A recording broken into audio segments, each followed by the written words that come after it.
مردان دغه مردان زیشانه پیژنې زیشانه واسطه پر وسړي لري دانش او زیشانه نه زیشانه نه پیژنې نه مړه قسم دې ابروز مې په یو ویډیو کې خوشي دي سره لیدلو زیشانه د مردانی جړه دي د مردانی جړه پوښ دغه څه کونه ګوته را سره کول پوښ اورې لاړه ما اورې پوښ اورې په فګاړې باندې متصل کړي مرچکه مګلو کان څه شي یادې زه خو جنۍ یم ماته خبره فګاړه مرچکه مو ته په فګاړې باندې مګلو پوښ اورې او چې څنګه مولا کو کنه پېښه مې کو کنه ګل چاغته یو ته کونه سوځیده په بالټي کې به کونه خو پوښ وبه به وته یخ یخ را پرې خو دې اسپکه خله دې ورکه شاء الله دې تباک الله دې ذلیل ک الله دې دین نورم ذلیل ک چې اسپکه خله دې نیولې ده ګل چاهت او سماشه تاسو مولای در کې مولای در کې منډي پاکستان ته لاړ شم مولای در کې منډي ته دې اسپکه خله دې لاس ګل چاهت او سماشه پتا کې غوړه کړ په منډي کړه ته خو دومره کارنامې کړي ته غوړه تختیدلې سم لار د پرخه په غلطو لار روان شوی یا بلال چې الله به بیا پزلو کې کنه ولې د الله په در کې د څه کمې دی د الله په در کې څه کمې نه پوه شو او خو په دې کې کمې دی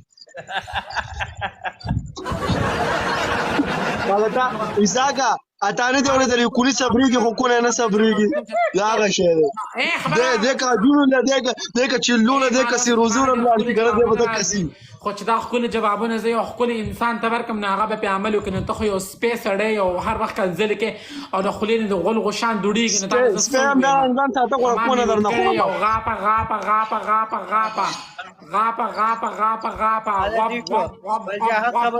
ګل چاهت خبر اورا مخ کې د څه پوزیشن د څه خیالات کې څه دي ذهن دې څه دی دا پوزیشن دی الحمدلله الله پاک مسلمانان پیدا کړی یو اور په دې باندې الله پاک لک لک شکر دی چې د پښتنو نه پیدا یو د مسلمانانو نه پیدا یو په اسلامي ملک کې پیدا یو او څلور میاشتې چې کوم دی ما دا ماره چا د خوشحالۍ لپاره نه دی لګولې د خپل ځان لپاره مې لګولې دي چې کوم دی خپل دین نه واقف شم د خپل اسلام نه واقف شم د خپل مذهب نه واقف شم دا ما د انسانان د خوشحالۍ لپاره نه دی لګولې چې انسانان خوشاله شي انسانان په یو کې هم نه خوشحالي کې انسانان نه مخکې خوشاله دي انسانان نه اوس خوشاله دي انسانان ته په کومه خوشاله نه کړل نو په دې به څه خوشاله دي خپل خوشحالۍ لپاره لګولې دي الله را باندې رحم وکړو الله را باندې فضل وکړو الله پاک لکه شکر دی مخکې هم تللی یم بیا به هم ځم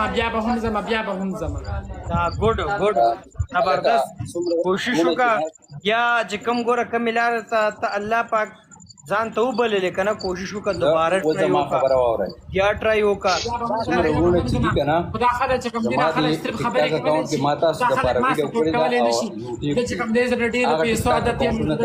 عادت کې مازره کړ دې دوه پاکستان کې د دنیا په هر ګوټ کې په دې وخت کې زماده ټیک ټاک اکاونټ مونټایز دي دا خو د فرست ټایم رااله مجد دا دا پر جلاړ شي کنه دله به تنخواه مقرر وار یو یوټیوبر نه او هر یو ټیک ټاک قسم در رحمان ایساکا یو منټ خبره وره ایمان ډېر کمزور یم پوه شو وخت مینه رسي کنه کدا نه پوه شو 15000 روپۍ میاشت پر رسو کاړم اصل وخت ته چې بس میلو کزه واغې صرف 10000 الحمدلله الله پاک مال هر سره کړی د کور نشتا گاډي نشتا بینک خبره وره یو منټ وجاهت خبره وره چپ یو منټ خبره یو منټ خبره یو منټ دغه ساده یو منټ ټول یو منټ زبنه توري څنګه چې صبر چینل دلار شي دلته ما صبر وکا زه ته کوي چې ګل چا د خود تبلیغ نه وتښتیدا او ګل چا خبره ورته او ګل چا خبره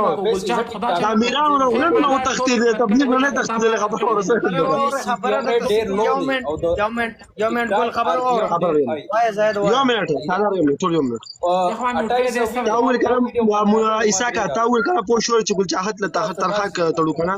په خدای تعالی مې قسم لکه ډېر وس مې نس کیږي پوه شو لکه کمزور یم خدای تعالی ډېر عجز انسان یم کدا واپس تبلیغ نه لاړ پوه شو او دا لارې پېخه او دی اوري او ځان مې سم سړی جوړ کو 15000 روپۍ ول زه په خپل ځان باندې تړم مرام بیا شکول زه الله دې لوی سړی الله پاک تعالی خبر وکړه الله دې خپل دربار کې قبول منزور کړي الله پاک چې کوم دې انسان مخونه ته نه ګور دې انسان جيب ته نه ګور دې انسان لباس ته نه ګوري الله پاک دې انسان نیت ته ګوري ټیک شو جی خو اصل کې خبره ده چې تبلیغ خپل یو ټیمي کال کې خلک 40 ورځې لګي نه هغه خو ځا چاته خویم نه پیدرانه غلط دا څه غوڼه کوي چې ته 40 ورځې پوه شو الله کې پوه شو او بیا پوره 11 میاشتې دا چلونه کې اشته نه دا مې نه خو دا شی پوره ولې نه کوي زما یې توبه دا شیخ ونه دی کنه نه نه چې زما طرف نه 30000 روپۍ زه خو بیا هم په یو لاره روان یم زه خو داسې نه کوم چې 40 ورځې تبلیغ کې ځم او پوه شور او 11 میاشتې پوه شور بیا شنو ټاک اکاونټ ټاک اکاونټ غلط شکر الحمدلله د چې یو کال